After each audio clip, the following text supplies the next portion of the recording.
é difícil até, quando falei com você, né?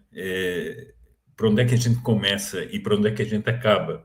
Porque não dá para acabar e está difícil de começar, porque são muitas coisas. Mas como você vai introduzir toda essa questão do navio, eu passo a palavra para você, para depois irmos fazendo um comentário. Eu só queria aqui lembrar uma coisinha, Ivan. Pois não. Por causa de um comentário que está aqui no chat, eh, porque alguém fez um comentário como se o navio tivesse sido mandado agora para baralhar as coisas. Não, esse navio estava sendo perseguido desde antes da operação da captura do Maduro. Isso E mesmo. estava naquele bolo do bloqueio naval aos petroleiros e ele tinha empreendido uma fuga. E, e a Rússia tinha pedido para os Estados Unidos não tomarem esse petroleiro. Uma coisa muito estranha também, não é, Ivan? Esse petroleiro acabou por trocar de bandeira. Que é uma coisa, bom, não sou entendido nisso aí, mas acho uma coisa muito estranha, né? A meio do caminho ele troca de bandeira. Mas é melhor você apresentar, porque você tem mais dados. Sobre essa troca de bandeira, senhor Sepúlveda, lembremos a nossa audiência que no ano passado, durante o ano 2025, tivemos a denúncia de que petróleo venezuelano estava sendo vendido como petróleo brasileiro na China, justamente para driblar as sanções. Falando em petróleo, eu vou ler também aqui uma nota da China. Como eu disse, a gente tem muito para analisar, muita coisa acontecendo, mas, senhor Sepúlveda, como eu disse, a Marinha Britânica confirmou o apoio às forças navais da Rússia, então eles confiscaram esse petroleiro, que, como o senhor bem disse, o Bela 1 já estava aí em fuga das forças americanas há pelo menos uma semana, dentro daquela operação que foi iniciada em meados de dezembro, que visava justamente interceptar navios petroleiros sancionados e principalmente com petróleo sancionado. Apesar dos esforços diplomáticos da Rússia, isso não aconteceu, esse pedido que o senhor trouxe de que esse navio chegasse à Rússia, ou pelo menos não passasse ali, né, por nenhum tipo de inspeção, isso não aconteceu. Nós tivemos a confirmação hoje, a coisa de 2 horas atrás, do Comando Europeu dos Estados Unidos, que seria o equivalente ao Southcom, não é? E também aqui temos um comunicado do Peter Hegseth, secretário de Guerra, que diz o seguinte, senhor Sepúlveda, os Estados Unidos continuam a impor o bloqueio contra todos os navios da frota escura que transportam ilegalmente o petróleo venezuelano e financiam atividades ilícitas. E principalmente que configuram num roubo à população venezuelana. Somente a legitimidade e somente perdão que cortou aqui só um segundo. Somente o comércio de energia legítimo e legal será permitido, conforme determinado pelos Estados Unidos. Senhor Sepúlveda, a Rússia agora publicou uma nota, a coisa de meia hora atrás, dizendo que exige que o navio não seja levado para os Estados Unidos, né? Apesar que o que os americanos muito provavelmente irão confiscar ali é o petróleo e não o navio em si. Pode ser que depois que desvaziem o petróleo, a gente tenha a liberação do navio, coisa que não aconteceu com os outros. Senhor Sepúlveda, como o senhor vê essa ação dos Estados Unidos, essa interceptação? Não deixa de ser uma derrota para a Rússia, né?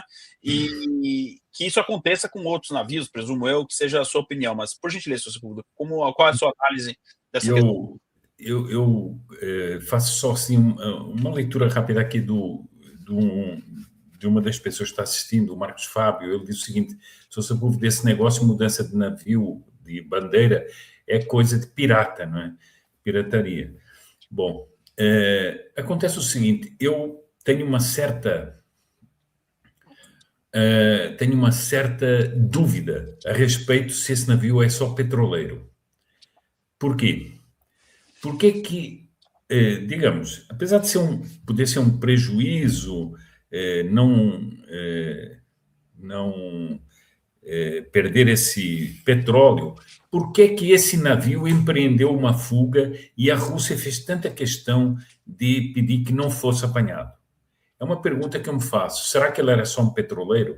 Digo isso porque há semanas atrás houve um petroleiro russo que foi atacado pelos ucranianos no mar Mediterrâneo e esse petroleiro era nada mais, nada menos que uma máscara para um sistema de espionagem e de ações ilegais da Rússia, tendo inclusive sido morto um general importante da inteligência russa. Então, uma pergunta que eu fiquei sempre, desde que esse navio empreendeu a fuga, disse: por que essa fuga? Será só porque é só petróleo? É uma pergunta que eu me faço,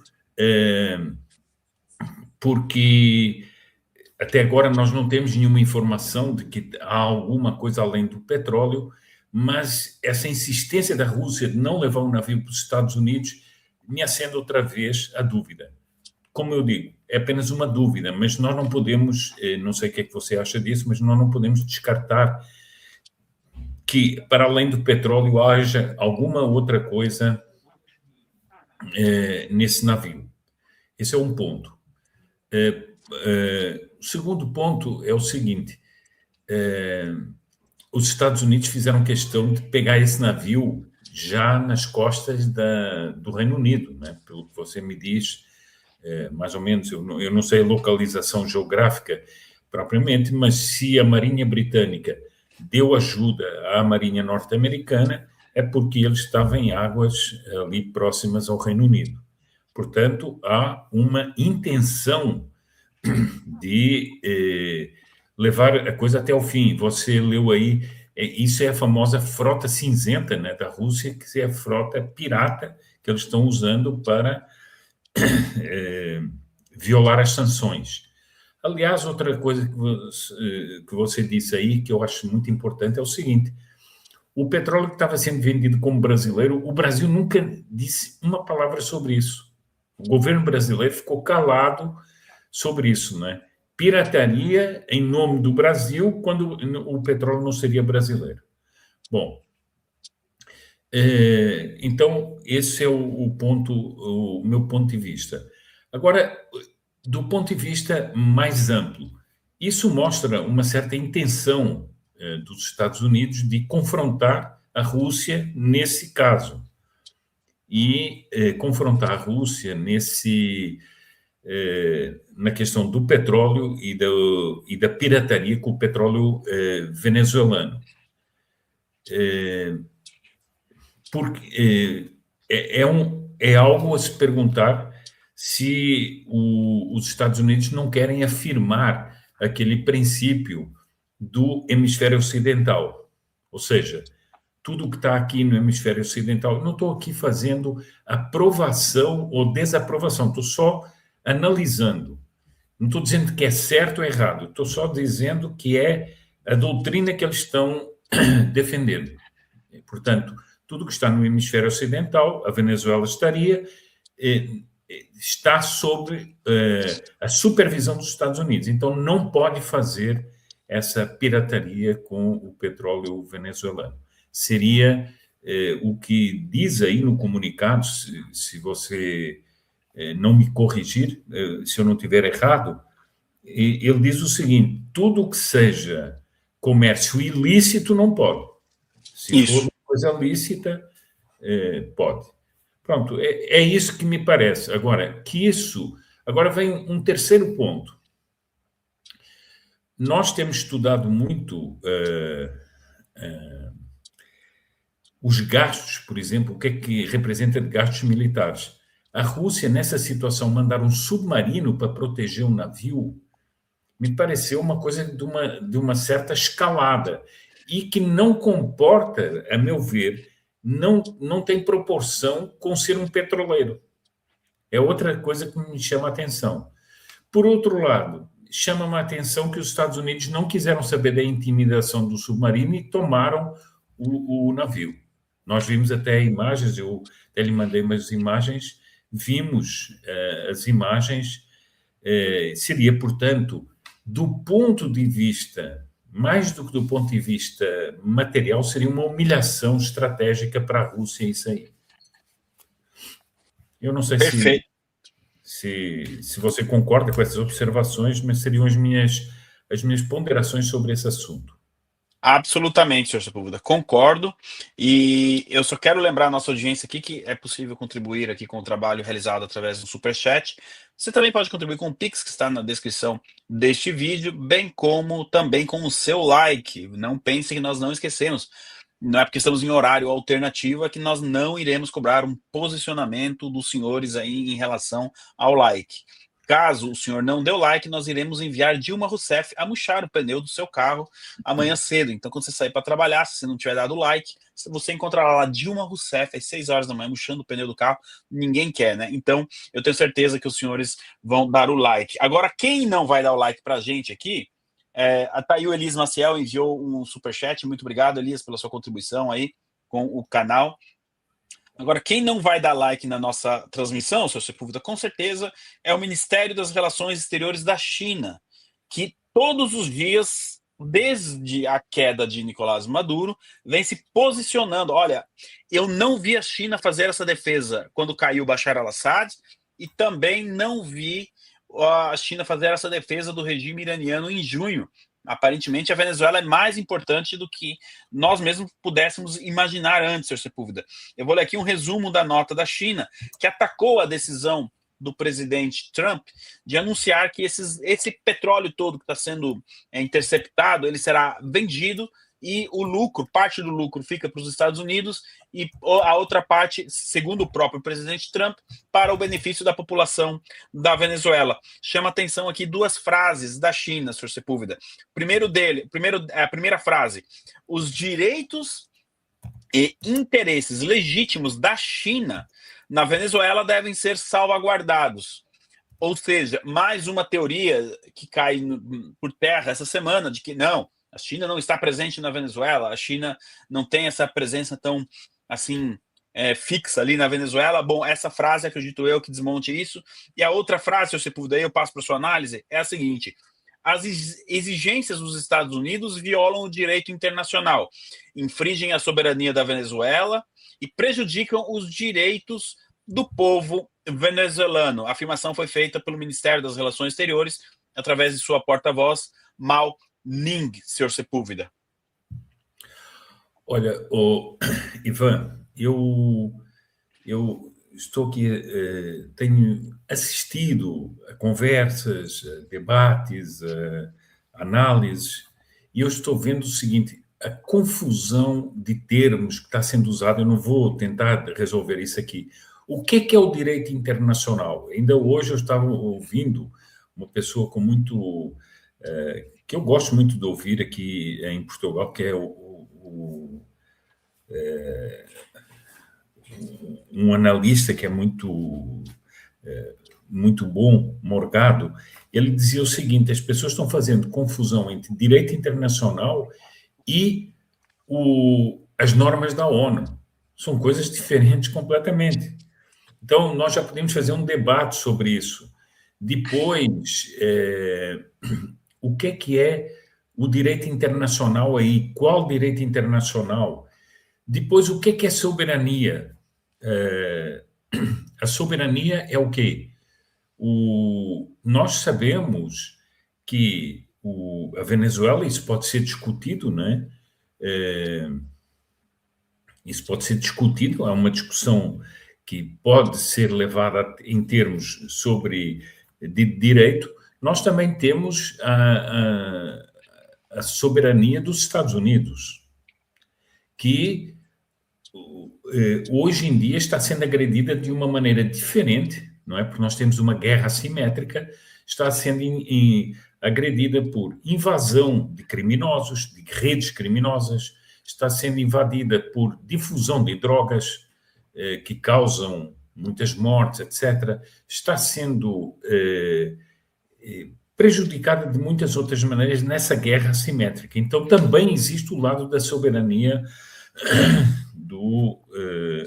dos Estados Unidos. Mas o que é a soberania da Venezuela? A Venezuela está submetida a Cuba. Nós vimos ontem os dados concretos de como Cuba... Veja só, se o Maduro fosse presidente da Venezuela, Ele tinha uma guarda de cubanos. Isso que é soberania? Soberania do quê? Então era uma guarda de estrangeiros que fazia a guarda do... E mais, essa guarda tinha uma ordem de executar o Maduro para ele não ser preso vivo. Por isso as forças Delta foram especialmente rápidas na eliminação dos cubanos.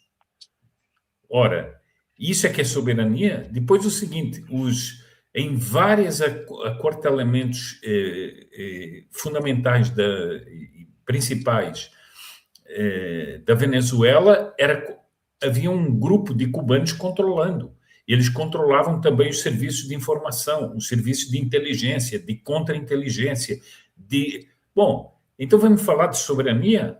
Depois o seguinte, esse petróleo não revertia a favor da Venezuela, mas revertia a favor de uma organização criminosa que, por sua vez, mandava esse petróleo para a China, para Cuba, para a própria Rússia. Então, vê-se que há uma distorção de termos muito grande. Não sei se também você concorda com isso. Então, isso não dá para fazer assim, de imediato, aqui assim, um esclarecimento de tudo isso, mas esse comunicado da China também manipula esses termos. E é o que o Brasil está fazendo também.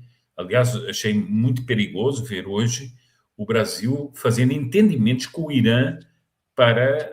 Quer dizer, o Irã, um regime prototerrorista que promove o terrorismo, e o Brasil fazendo entendimentos para ver a questão da Venezuela. Ora, é outro país que estava interferindo na Venezuela e a quem a Venezuela prestava uma... não só solidariedade, mas prestava uma submissão, fornecendo material para o programa nuclear do Irã. Então, Ivan, acho que nós estamos numa situação muito confusa ainda. Confusa, vou ser muito claro aqui, confusa também da parte do Trump.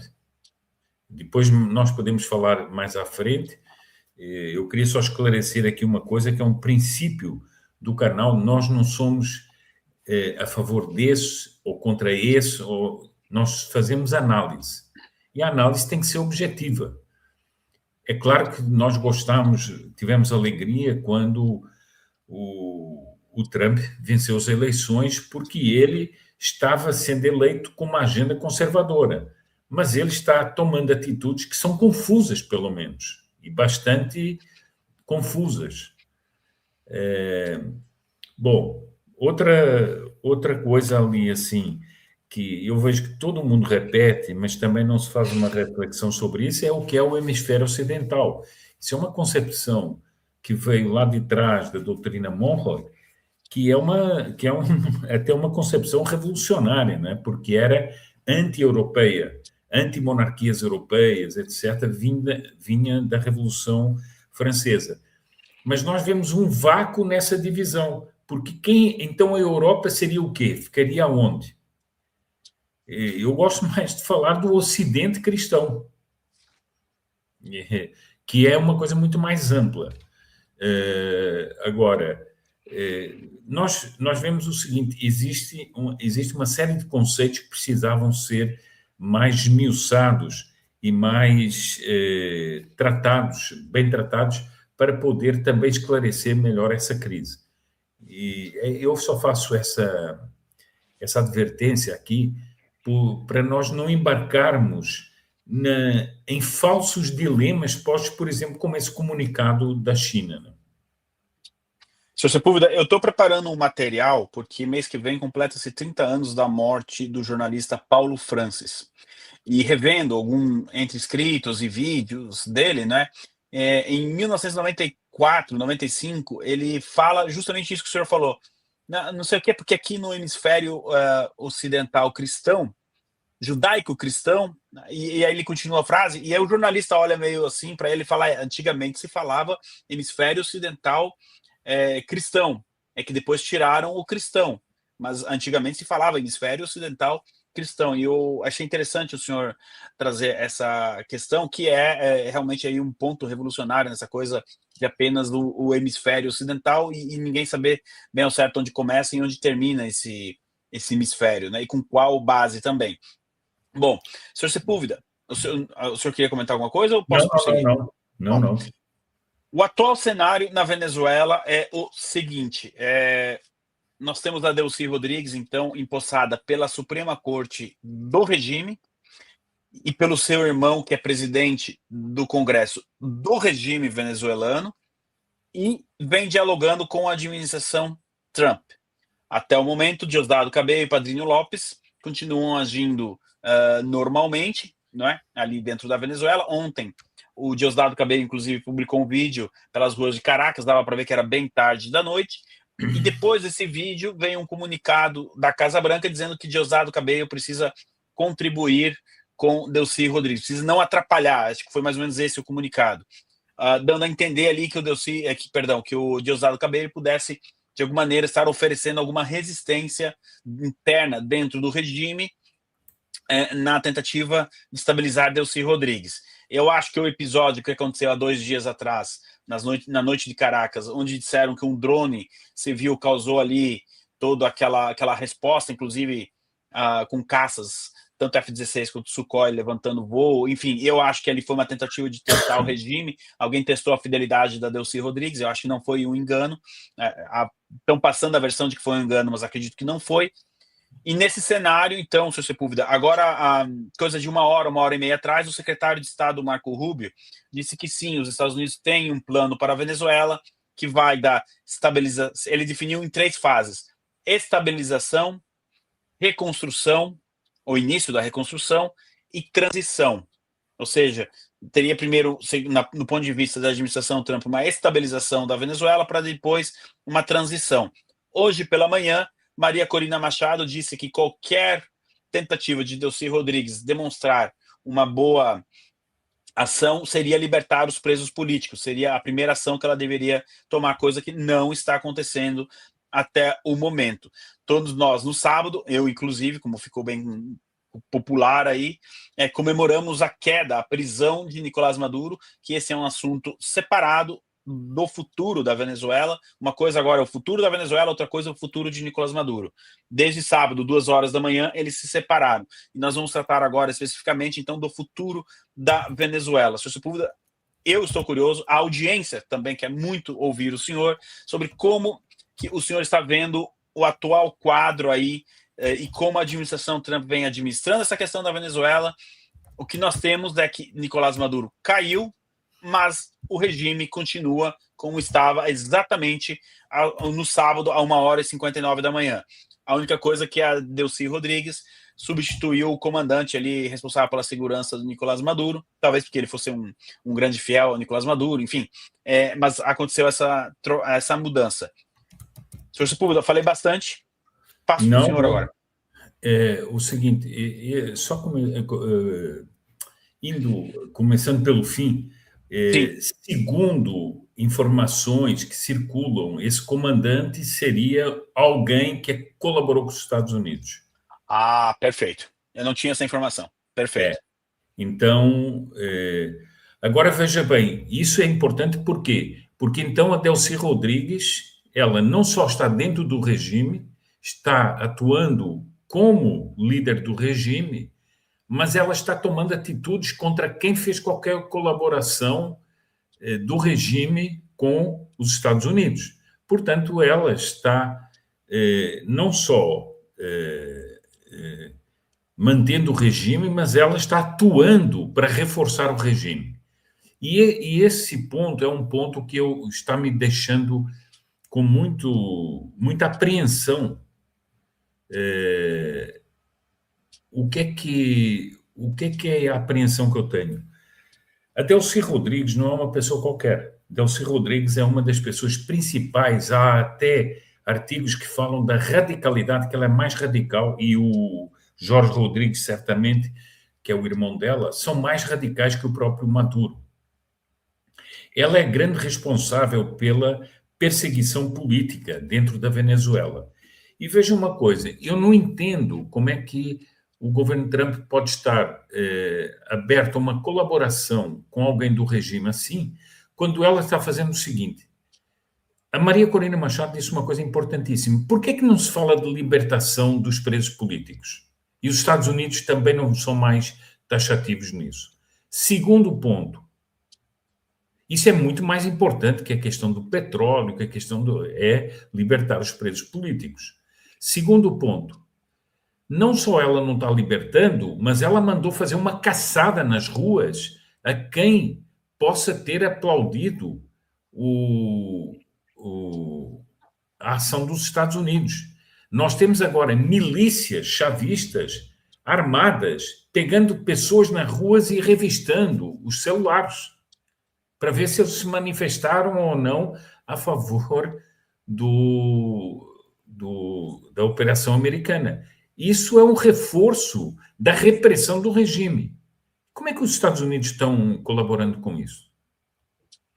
Como é que o Trump está dizendo que vai fazer uma transição?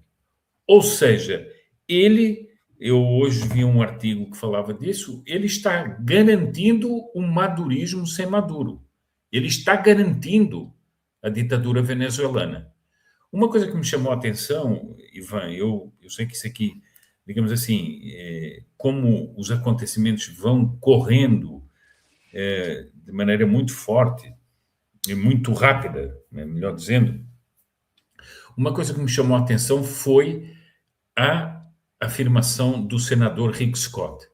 O senador Rick Scott, você sabe melhor do que eu, tem uma importância muito grande em toda esta operação de cerco ao Maduro e tudo mais, porque, por exemplo, foi ele que propôs o aumento do prêmio pela cabeça do Maduro. Foi ele que trabalhou para isso. Verdade, bem lembrado.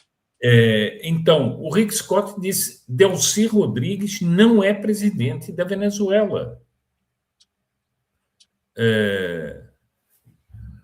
Aqui estão perguntando o seguinte: não estou entendendo, a Delcy Rodrigues está ou não colaborando com os Estados Unidos? Olha, disse muita coisa, que ela traiu, eu não estou vendo nada disso. Temos que analisar os fatos. Ela está aumentando a repressão, ela não está libertando os presos políticos, ela está aumentando a repressão e ela hoje já teve uma afirmação de que ela não vai sair do poder. Não vai sair do poder, pelo menos em 26. Ou seja, então nós estamos assistindo a um regime que se mantém. Depois, uma coisa que eu não posso entender, Ivan, é como é que o Diosdado Cabello ficou para trás. Quem estuda um pouco todo o regime venezuelano sabe que o Diosdado Cabello é, em certo sentido, uma peça mais chave do que o próprio Maduro. Então, como é que ele ficou? A Delcy Rodrigues também, como até houve artigos que tentaram dizer isso, né, nos Estados Unidos, não podiam deixar isso antes dos acontecimentos se terem desenrolado, não podiam deixar a Delcy Rodrigues, porque ela é uma moderada. Isso é uma mentira, isso foi desmentido largamente por políticos e comentaristas e analistas venezuelanos. E depois, outra coisa é o seguinte, há países europeus que estão perguntando, e o que venceu, o Gonçalves, que venceu as eleições, não é chamado para nada? A Maria Corina Machado, que foi a grande articuladora da vitória eleitoral, ela, na clandestinidade, conseguiu articular a vitória eleitoral, é completamente escanteada. Isso não tem sentido. Alguém pode dizer, mas quer metê-la no poder já? Não, mas pelo menos chamem a Maria Corina Machado para ela apresentar qual é o projeto de governo que ela tem e o projeto de pós-Maduro, porque ela tinha. Então, aliás, o seguinte, aqui o Marcos Bob está lembrando muito bem, o Rudy Giuliani adverteu o Trump sobre isso. Seria o maior erro dele, o maior erro da inteligência americana manter o governo da Delcy Rodrigues. Então, eu acho que, como muitas vezes acontece, correm versões para tentar dourar a situação, mas a realidade que nós estamos vendo não é essa. Mas a Delcy Rodrigues, ela traiu. Aonde é que está a prova que ela traiu? Onde é que está a prova que ela traiu? Infelizmente, eu vou ser um pouco franco nisso aqui, infelizmente, o Trump está tomando uma atitude que tem sido a atitude comum. Por exemplo, quando ele atacou o Irã, Israel queria terminar o serviço e derrubar o regime. E quem é que impediu? Trump. Não pode mexer no regime. Agora temos problemas. Os problemas é que o regime está se rearmando, está ameaçando novamente Israel e todo o Oriente Médio. Então, e como é que é isso? Qual é essa solução intermediária? Foi exatamente o que ele fez com o Hamas. Conseguiu a volta dos reféns, mas depois fez uma série de benefícios ao Hamas, inclusive libertando milhares de terroristas, e nós temos o problema de novo, montado. Para não falar em todos os vais e vens que ele tem feito com a Ucrânia, né? Então, uma coisa que me assusta é o seguinte: ele toma atitudes truculentas contra aliados, como a Dinamarca agora, e por outro lado, toma atitudes meio complacentes com forças anti-americanas, e já que ele diz que defende o direito americano, os interesses americanos, ele faz essa complacência. Eu pergunto o seguinte aqui, pergunto a todos do público: pessoas que eram fundamentais no regime, como Delcy Rodrigues, Jorge Rodrigues, Diosdado Cabello, que estão todos no regime, mandando no regime, eles que eram os organizadores do tráfico de drogas, do tráfico de ouro, do tráfico de petróleo, que tinham feito a aproximação com a China, com a Rússia, etc., acham que essas pessoas do dia para a noite vão mudar? Se eles estão mantendo o regime, eles vão continuar a fazer o que eles sempre fizeram. Por isso é que o Rudy Giuliani disse isso, por isso é que o Rick Scott e outros políticos americanos importantes fizeram essa advertência. O Trump está cometendo um erro fatal para os Estados Unidos.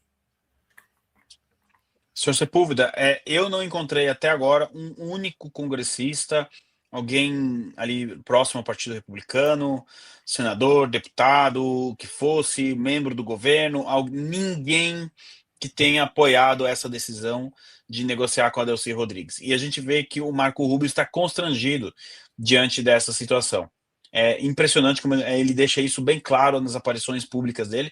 Ele vem respondendo aos questionamentos, concedendo entrevistas, tentando explicar ali o plano. Agora, diante da pressão que foi essa questão toda envolvendo a Venezuela, agora há pouco então ele disse, né, que o plano está dividido entre estabilização, reconstrução e a transição, sem deixar muito claro qual será essa transição. Ontem o presidente Trump descartou eleições na Venezuela nos próximos 30 dias. Aqui eu concordo, a gente já teve uma eleição em 2024, é só reconhecer o resultado e que a vontade popular seja feita, não é? E a gente vê então que não há apoio, repito, não há apoio nessa decisão do presidente Trump de dialogar com o Delcy Rodrigues.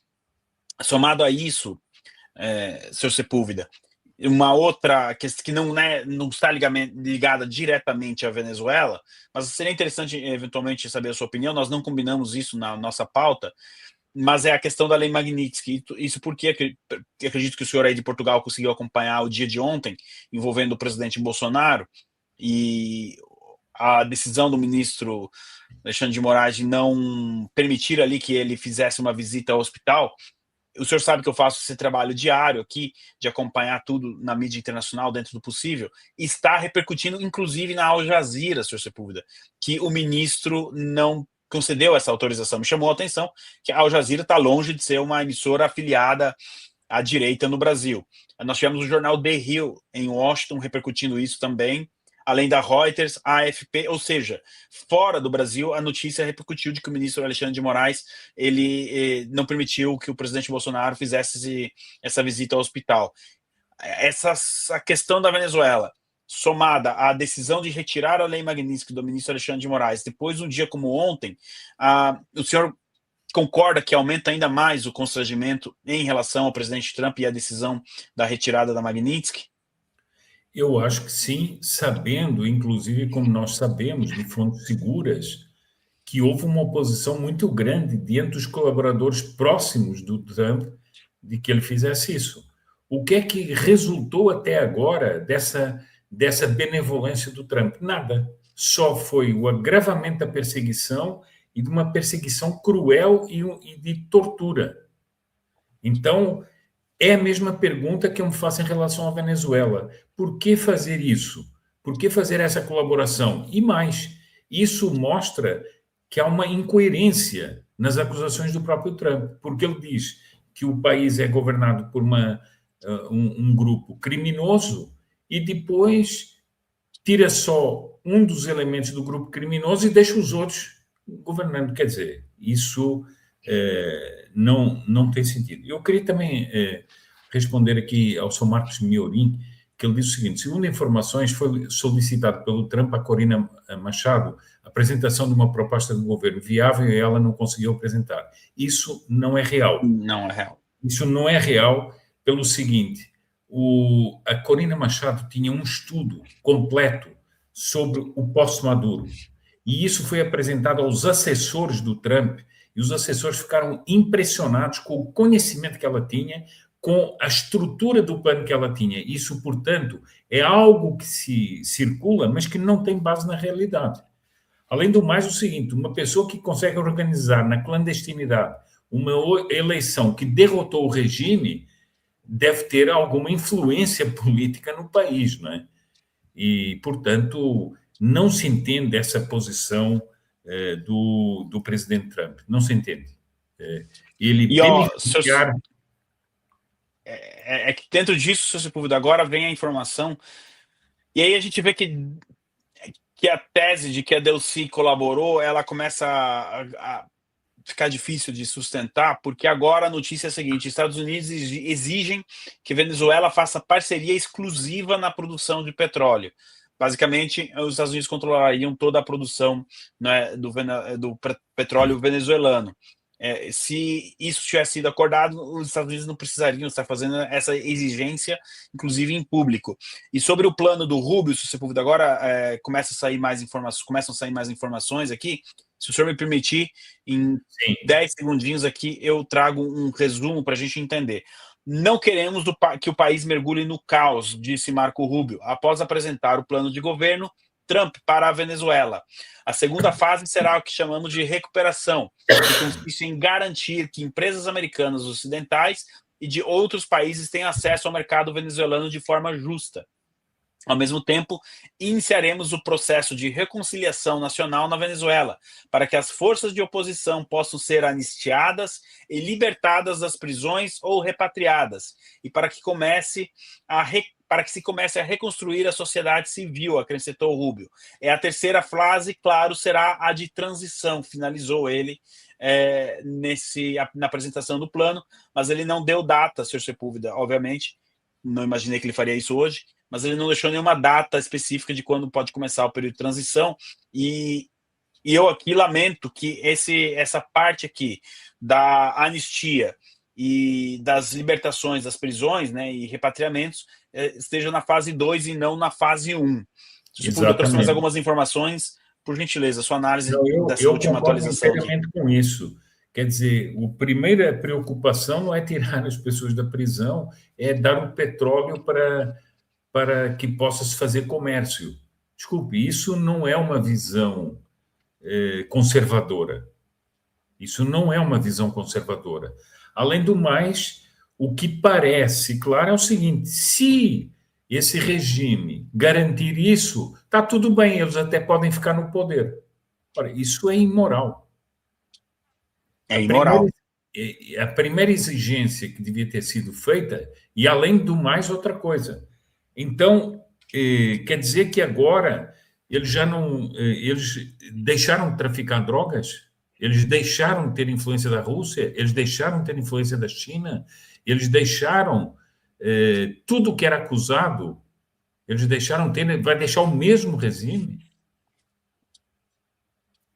É uma coisa que não se explica. Alguém disse aqui muito bem, é uma visão mercantilista das relações internacionais. Tudo o que a administração Trump vem fazendo é em base do mercantilismo. Desde a negociação do acordo da Ucrânia com a Rússia, passando por Taiwan, África, com exceção ali do bombardeio ao Estado Islâmico, até mesmo na questão do Irã teve uma questão mercantilista. O Trump disse, não, se o regime colaborar e estabilizar, as empresas americanas poderão trabalhar ali, não sei o quê. Tudo na base do mercantilismo.